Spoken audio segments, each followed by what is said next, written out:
નમસ્કાર દર્શક મિત્રો, હું નીતિન પટેલ. તમે જોઈ રહ્યા છો સમાચાર મેં આગળ ન્યૂઝ. હવે જોઈએ આજના સમાચાર. મહેસાણા જિલ્લામાં પેટ્રોલિંગ દરમિયાન ખનીજ અધિકારીઓએ સુંડિયા લાડોલ નુગર નજીક ખનીજ ચોરી જતા 4 ડમ્પર ઝડપી લઈ તેના વાહન માલિકો સામે દંડનીય કાર્યવાહી હાથ ધરી હતી, જેમાં ગ્રેવલ ખનીજ ચોરીના વાહન માલિકને રૂપિયા 3.81 લાખનો દંડ ફટકારી તેની રિકવરી કરી ગાડી મુક્ત કરવામાં આવી હતી. વડનગર તાલુકાના સુંડિયા ગામ નજીક ગઈકાલે પેટ્રોલિંગ દરમિયાન મળેલી બાતમીને આધારે મહેસાણા જિલ્લા ભૂસ્તર તંત્રની ટીમે ગેરકાયદેસર ડસ્ટ બ્લેક ટેપનો જથ્થો ભરી જતા એક ડમ્પરને ઝડપી લઈ આગળની કાર્યવાહી માટે વડનગર પોલીસ સ્ટેશનમાં મુકાવી દીધો હતો. વિજાપુરના લાડોલ રોડ પરથી અનઅધિકૃત રીતે ગ્રેવલ ખનીજ ચોરી જતા એક ડમ્પર ટ્રકને ઝડપી લીધો હતો, જેના વાહન માલિકને ભૂસ્તર તંત્રએ રૂપિયા 3.81 લાખનો દંડ ફટકારી તેની ઓનલાઈન વસૂલાત કરી ગાડી છોડી મૂકી હતી. તેમજ મહેસાણાના નુગર બાયપાસ રોડ પરથી રોયલ્ટી પરમિટ વગર રેતી ભરી જતા 2 ડમ્પર ઝડપી લઈ નુગર સ્ટોક યાર્ડમાં મૂકી તેના વાહન માલિકો સામે દંડાત્મક કાર્યવાહી હાથ ધરવામાં આવી હતી. મહેસાણા જિલ્લાનું રેન્જ કક્ષાનું વાર્ષિક નિરીક્ષણ એન્યુઅલ ઇન્સ્પેક્શન રેન્જના વડા વિરેન્દ્ર યાદવ દ્વારા કરવામાં આવ્યું હતું. આ નિરીક્ષણના ભાગરૂપે સેરેમોનિયલ પેરેડનું આયોજન કરવામાં આવ્યું હતું. નિરીક્ષણ દરમિયાન વિવિધ પ્રવૃત્તિઓની ચકાસણી કરવામાં આવી, જેમાં મોક ડ્રીલ, ચેકપોસ્ટની કાર્યવાહી, સ્ટ્રોપ ડ્રીલ, પીટી અને વેપન ડ્રીલ જેવી બાબતોની ઝીણવટપૂર્વક તપાસ થઈ હતી. ઘોડેસવારીનું પ્રદર્શન પણ યોજવામાં આવ્યું હતું. નિરીક્ષણના ભાગરૂપે ક્રાઇમ કોન્ફરન્સનું પણ આયોજન કરવામાં આવશે, જેનો મુખ્ય હેતુ મહેસાણા જિલ્લામાં ગુનાખોરી અને કાયદાની પરિસ્થિતિની સમીક્ષા કરવાનો છે. આ સાથે લોક દરબાર પણ યોજાયો હતો, જેમાં રેન્જના વડા દ્વારા લોકોની રજૂઆતો અને સમસ્યાઓ સાંભળીને તેના નિરાકરણના પ્રયાસો હાથ ધરવામાં આવ્યા હતા. રેન્જ આઈજી દ્વારા પોલીસ સ્ટેશન લેવલ પર પોલીસ કર્મીઓની ક્ષમતા વધારવા પર ભાર મૂકવામાં આવ્યો છે. ખાસ કરીને સાયબર અવેરનેસના કાર્યક્રમો યોજવા અને દરેક પોલીસ સ્ટેશનમાં સાયબર ક્રાઇમના કેસો ઉકેલવાની પોલીસને કેપેસિટી વધારવા માટે સૂચના અપાઈ હતી. આના અનુસંધાને દરેક પોલીસ સ્ટેશનના સ્તરે ઓછામાં ઓછા 20 થી 25 કર્મચારીઓને સાયબર સંબંધિત ગુનાઓ ઉકેલવા માટે કુશળ બનાવવા તાલીમ આપવાની સૂચના આપવામાં આવી છે. જેલાણા ગામમાં બનેલા હત્યા કેસમાં પોલીસે ભેદ ઉકેલી નાખ્યો છે. પત્નીની હત્યા કરવાના આરોપસર પતિની ધરપકડ કરી કાયદેસરની કાર્યવાહી હાથ ધરી છે. આ ઘટના 7 ડિસેમ્બર 2025ના રોજ બની હતી.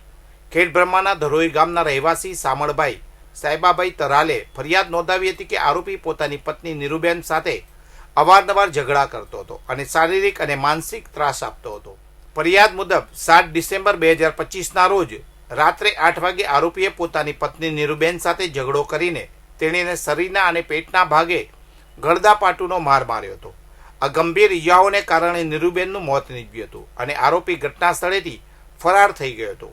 આ અંગે હડાદ પોલીસ સ્ટેશનમાં BNS કલમ 85-103(1) હેઠળ હત્યાનો ગુનો દાખલ કરવામાં આવ્યો હતો. હડાદ પોલીસ સ્ટેશનના કર્મચારીઓએ હત્યારાને પકડવા માટે અલગ અલગ ટીમો બનાવી હતી. આ ટીમોએ આસપાસના વિસ્તારના CCTV ફૂટેજ તપાસ્યા હતા અને સ્થાનિક ગુપ્ત માહિતીને આધારે તપાસ ચલાવી હતી.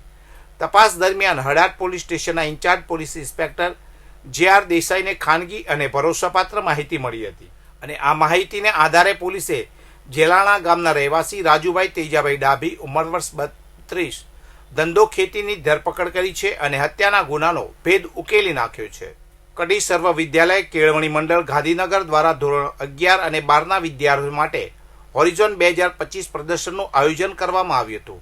આ પ્રદર્શન 10 અને 11 ડિસેમ્બર 2025 દરમિયાન કડીના સર્વ વિદ્યાલય કેમ્પસમાં યોજાયું હતું. તેની થીમ ઇકો બેઝિટેક ગ્રીન કોમર્સ સાથે ટકાઉ ભવિષ્ય માટે નવીનતાનું સંચાલન રાખવામાં આવી હતી.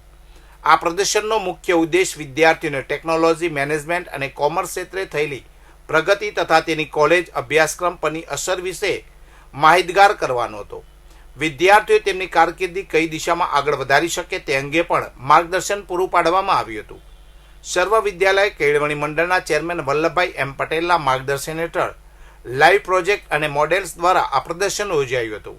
પ્રદર્શનના ઉદ્ઘાટન પ્રસંગે સર્વ વિદ્યાલય કેળવણી મંડળના ચેરમેન વલ્લભભાઈ M. પટેલ દ્વારા સંસ્થાના મંત્રી રમણભાઈ પટેલ, મણિભાઈ પટેલ અને જગદીશભાઈ પટેલની ઉપસ્થિતિમાં કરવામાં આવ્યું હતું.